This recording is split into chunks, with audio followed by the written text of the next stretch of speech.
अमेरिकी रियासत फ्लोरिडा से गिरफ्तार 3 पाकिस्तानियों को कुछ देर बाद मियामी की अदालत में पेश किया जाएगा। कमरा अदालत के बाहर दुनिया न्यूज़ के नुमाइंदे अवैस सलीम मौजूद हैं, उनसे इस बारे में बात करते हैं। अवैस, ये बताएं, आज अदालत में कार्रवाई क्या हुई?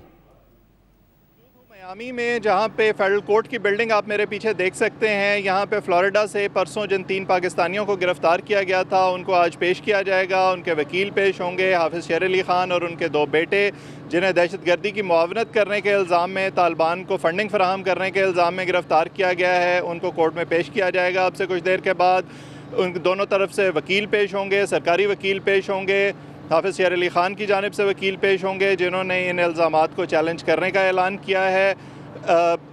जो मुल्ज़मान हैं वो कोर्ट में इल्ज़ामात की सेहत से इनकार करना चाहेंगे या गिल्टी प्लीड करना चाहेंगे, या आज देखा जाएगा और उसके बाद जो है वो ट्रायल बाकायदा तौर पर शुरू होगा। देखते हैं।